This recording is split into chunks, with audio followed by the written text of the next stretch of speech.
Hello, it's Ryan from 2minutetennis.net, and in this video, I'm going to give you 3 tips for a massive topspin forehand. Now, I've got the Topspin Pro, incredible product. My affiliate link is in the description below. You got to get this thing. This is awesome for on-court and at-home practice. So the first tip is a high, low, high swing path. So when you take your racket back, if you're struggling with the amount of topspin, if you want to make sure you get more topspin, meaning a tighter spin and higher RPM, you can't take your racket down low. You're going to have to turn high because we want to go high, low, high. And as we hit, we're going up again, right? Topspin is a vertical spin. We got to swing up in order to get that ball to spin down. The ball goes the opposite direction you swing, right? So with its spin, so if I swing up, the ball's going to spin down.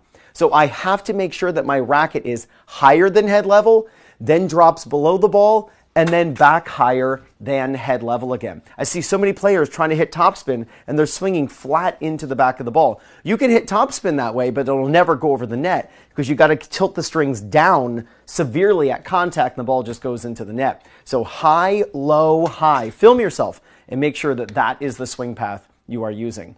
The second tip is to make sure that when you drop below the ball, that you close your racket face. Let me show you this from the back.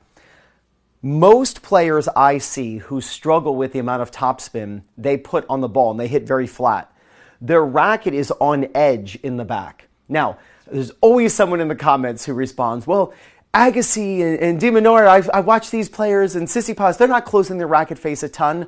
You're right. They're also some of the best players of all time. You, as somebody watching this video, are probably not Andre Agassi at the moment. So you need a little extra help. No different than a little kid using training wheels to get to the Tour de France someday, right? You got to start somewhere. And closing the racket face and tilting the strings down makes an enormous difference in your ability to put topspin on the ball. Here's the reason why. Because when your strings are tilted down prior to contact and you're below contact, it allows you to swing severely up and still have your strings face forward. See, if your racket is straight up and down like this, if your racket is straight up and down in the back, when you go high, low, high, when your racket's straight up and down, it'll end up being open when you hit the ball, and then the ball sails out. That's why beginners hit the ball over the fence all the time, because their racket is straight up and down in the back, then they swing to the ball and now the racket's open. Now you can try to turn it just in time to get the strings to face forward perfectly and timing it just right, but the chances of doing that are really low. And again, players who do that, they search on YouTube looking for videos like this one and how to fix it.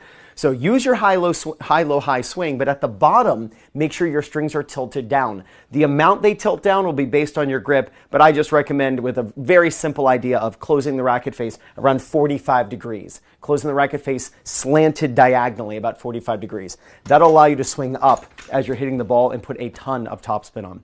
The last tip is getting the racket to go from below your hand to above your hand. Right? I just had a lesson with a woman yesterday, and we worked on this idea. She was a pretty flat hitter, and she could hit topspin, but it was more of a driving topspin. And we worked on her ability to hit topspin lobs and to dip the ball cross-court for a cross-court pass in singles and doubles, is to dip the ball at someone's feet. So I want you to watch this. Notice my racket prior to hitting the ball is below my hand, and now my racket is above my hand. Now, I'm not doing this just with a ton of wrist. Right? So it takes a little while for me to move my racket from below my hand to above my hand. I'm not doing this where it's just a little, like I'm turning a doorknob. That's not the idea. I want you to have your racket go from below your hand to above your hand after you hit, rather than thinking that the racket has to stay to the side of your hand. When you watch Venus drive a forehand, when you watch Halep drive a forehand, those are really great ways of hitting a ball where the racket stays to the side of the hand. But if you're looking to increase topspin, if you're looking to spin a ball to someone's feet, hit a cross-court pass, let's say there's a serve and volleyer in doubles and you want to dip it to their feet, a topspin lob, then it's going to be vital that you practice having the racket go from below your hand to above your hand. It's a slight movement. Again, I'm not telling you to do this windshield wiper where your racket goes back down again. That's not what I want you to do. I still want you to finish high. just moving the racket from below the hand to above the hand rather than thinking that the racket has to stay to the side of your hand the entire time. If you start using the high-low, high swing, and then at the bottom of that low, high swing, at the bottom you tilt your strings down.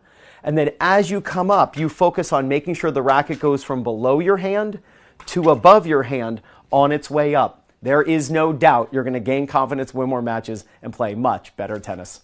This is Ryan Reedy from 2minutetennis.net. You got this.